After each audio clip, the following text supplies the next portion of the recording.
My question is going to be, thank you. My question is first, we want to balance the budget, and I'm all for you. People are going to say to you, Mike, who are you going to cut? Are you going to cut the grandma? Are you going to cut? Are you going to cut the kids in school? This is a question you need to be able to answer. You say, I'm with. I want to balance the budget.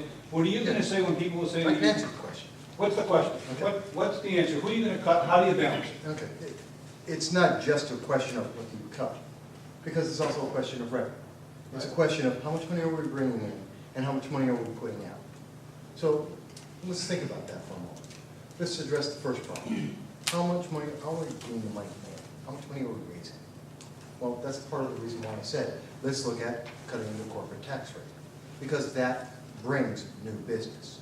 That takes the mom and pops, that takes the individuals who've been saving up or actually would like to save up, the opportunity to take those funds, go out into the marketplace, create a new business. Now, you may have seen this happen before because it's worked in history before. You ever heard of Microsoft, Apple, Intel? Yeah, those are small companies. Now, yes, it took a little time for them to build up, but let's think about that. Where did they get the opportunity? It was called the 80s. What were we doing then? We were reinvigorating the nation after a horrible time. Ronald Reagan. Ronald Reagan, that's The right. president even said, they said to him, you cut a news program, cut the taxes, you're going to get more money. Well, yeah. And he said he's not interested in that, he's more interested in fairness. Well, I can And I'm tell you thinking, for sure. Really? What I can tell you for sure, Romney, President Obama, the leaders of the House and the Senate have all said the same thing. We need to cut the corporate tax rate. We haven't done it yet. That was back in 2008, 2009, just the election in 2012. Well, how about we actually get there? Well, that takes accountability. But to answer the question, one of the first things is that. One of the second things that we have to do, let's change the way that we account for the income that comes in. We have a tax bracket system right now. Does anyone understand it? No. And guess what? It got revised this year.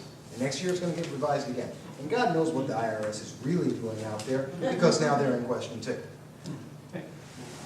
Yes, Michael, I have a short question for you. Okay. You talked earlier about the low grade that people pay Congress, okay? Yes. I look at Congress as two separate entities. Yes. You have Congress and you have the Senate. Uh-huh. Right now, I think people are getting confused by calling it the Congress. I know that the Congress has set several bills to balance the budget, which die in the Senate. It seems like everything that they try to pass in the Congress dies in the Senate. And as far as I'm concerned, my fault is with the Senate, not the Congress per se. Well, I understand, and you're right. There is a general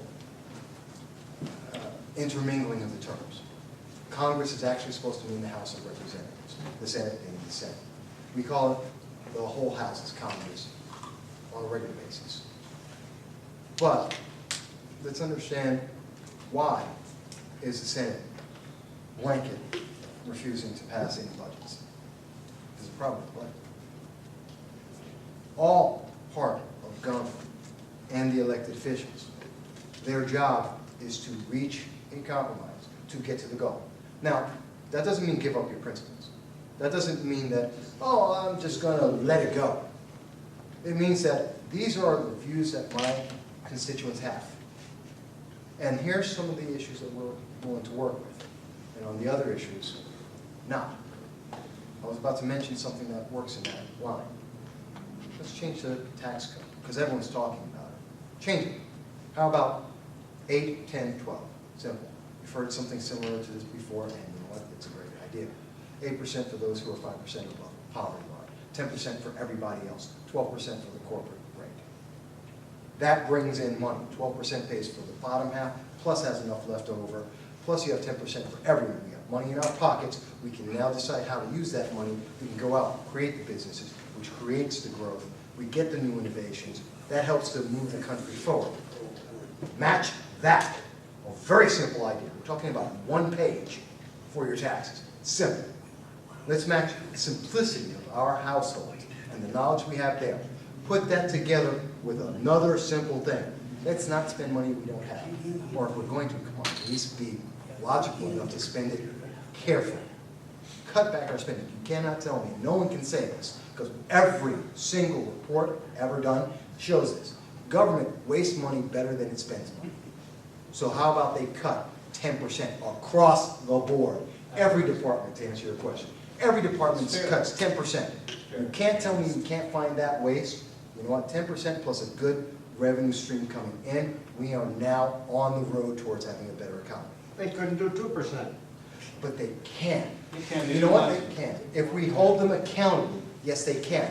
They're not being held accountable right now. Let's change that. Let's get people in there who are going to say, I'm going to do what you want, and I'm going to make this happen. But it can't happen if we don't elect those people. It can't. Jane, do you? And Mr. Vasquez, are you familiar with Agenda 21 and Sustainable I Development? understand certain aspects of Agenda 21. I understand certain aspects of sustainability. I've actually recently talked to one of the sustainability groups in Binghamton. The Binghamton, but they may not be looking at the same objective that you're speaking about. This is the Binghamton Regional Sustainability Coalition. They're looking to grow, and their express purpose is to grow organic foods in the neighborhoods, to create more gardens, and to help people individually become more self-sufficient without government. Now, that's something I can agree with, and I think that's something that can be supported. Not all parts of it are bad. All right. It's the way they're going about it. That's a different problem. That is the But problem. see, I want to make that distinction. Can I give each of you a folder? Sure. My other question is, would either one of you consider going on a Bob He didn't say Joseph who show? it is. Well, I mean, of course. Yeah, first thing, Because we can advocate for you on that. yes. Oh, yeah. We'd be happy to advocate, you know, could you please bring on Doug Drazen, Michael Vasquez, could you please put them on there? We want to hear from them. So if you don't mind this, we'd like to contact the Bob Joseph Show and request that they contact you and, you know, Yes. come on.